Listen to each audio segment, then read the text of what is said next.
All right, welcome everyone. We're gonna make a short video on wound packing so that everyone can review it at the station at their leisure. So remember, any any trauma patient, we've all been taught the ABCs, and we want everyone to start thinking about the March mnemonic. The most important thing is to control massive hemorrhaging. So on these patients, to find massive hemorrhaging, we're going to do a quick blood sweep, and we're going to start looking for massive hemorrhaging. So remember, start wherever you want. You can start at one side, work all the way around. We want your fingers touching or interlocked on the back side so we don't miss any surface area. And every time you run the length of the back side or front side of an extremity, we want you to look at your gloves and see if you find any bleeding.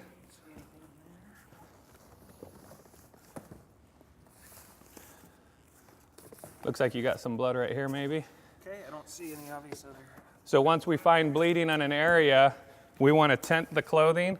We want to cut it with trauma shears and rip it open. Now remember, if this bleeding is on an extremity, an arm or a leg, if it would be appropriate for the first line treatment to be one tourniquet. Tourniquet on the arm is going to be 90% effective. One tourniquet on the leg is 70%. Two tourniquets on the leg is 80%. Obvious penetrating trauma in the junctional area. I'm not going to be able to get a tourniquet. So get your finger in there, Paul, and search for the artery. So if two tourniquets don't work on an extremity, then you would go to wound packing. Paul happened to find this wound in a junctional area in the pelvic girdle, so he's going straight to wound packing. The first roll of gauze that we put in this patient, or in any patient, is going to be combat gauze, so it has a clotting factor.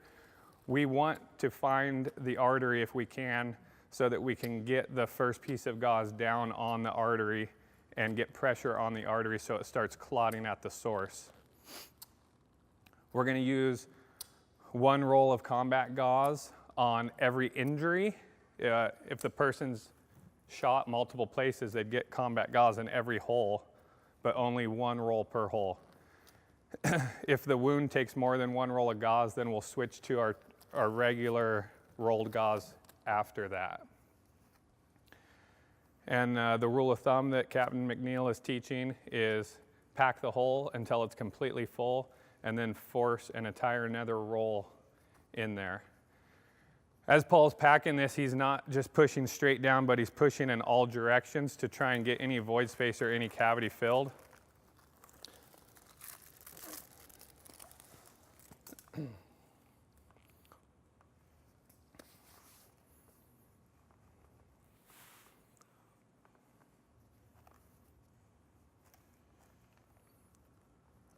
That's going to be about as much as we can get into this. So you're not always going to get an entire roll of gauze in the wound. You have two options. Any extra, you could either cut it off with your trauma shears, or you could just wad it up into a ball and put it directly over the top of the wound. Whichever, if you roll it up into a wad here, it just creates a little extra direct pressure. Then next, Paul is going to open up two rolls of gauze out of the plastic, and he'll cross them in an X fashion, and that will help focus direct pressure down onto the wound. Now, if we take a pause here for just a minute, Yep. The calls that we have had so far at our fire department in Eugene and Springfield have been single patient calls where we had 5 firefighters on scene to treat one person. So we've been resource heavy. So this would be completely appropriate treatment right here. We got the wound packed, and Paul is applying direct pressure. Remember in some of the lectures, if you had to apply external direct pressure, it's on the order of 150 pounds per square inch. If you could get down to the source of the artery and push on it, it's only 2 to 3 pounds of pressure. So what we've done by filling the entire wound cavity with gauze is we made a little channel that allows the direct pressure of Paul's knee to transfer energy down through the gauze and push down on the artery inside the leg to occlude it. So again, to reiterate, this would be perfect treatment for 5 paramedics and 1 person on a normal isolated call. We're going to be more effective with this kind of direct pressure, or if you can do 2 hands, take the engine company with you and the medic and just apply direct pressure the whole way to the hospital. So now switching gears, we are teaching for worst case scenario. We're teaching for an active violent incident or a mass casualty. We need to treat this patient, and then we need to leave them and move on to treat other patients that are injured. So what Paul's going to do is he's going to continue dressing this wound with an Israeli bandage, and then he'll finish it off with cravats. And that is applying external direct pressure to kind of stop the clock on bleeding to death while Paul moves on and treats other people. And remember, we want to teach to roll this piece of plastic flat and wrap right over it on the first wrap. I know when you pull the Israeli bandage tight, it wants to get really skinny on you. But remember, as you're pulling tight, just keep it wide.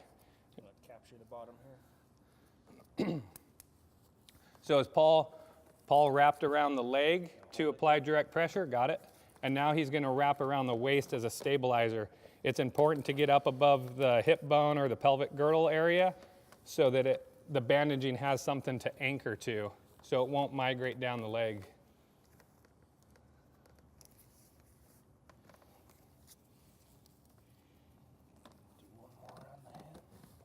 If you're going to run out of Israeli bandage, where you run out, so we can roll the patient. And we're going to hook it. Remember, the end of the Israeli bandage, the plastic clip has little kind of fish hook barbs on it. So you want to hook your ACE bandage high and low, and it'll grab itself.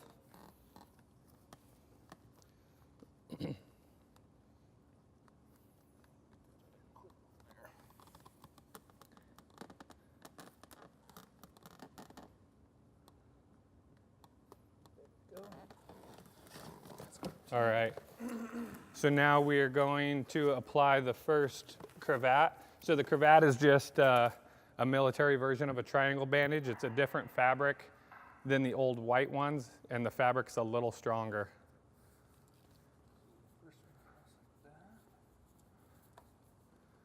Knot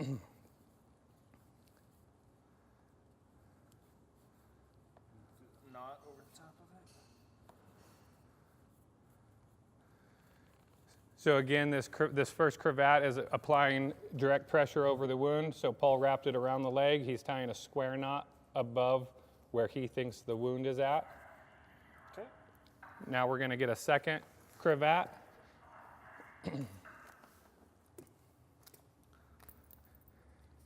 And if you could think about taking this cravat and dividing it into quarters, put about 1/4 over that initial knot, and Paul's going to tie another square knot to secure it in place. There's that. And the 3/4 part, you're going to wrap it around the waist and come back and tie that off as a square knot. Now, in previous classes, we suggested using belt loops, and or if the person has a belt on their pants, to use that. That's completely acceptable. We could have tied up to the belt loop or belt.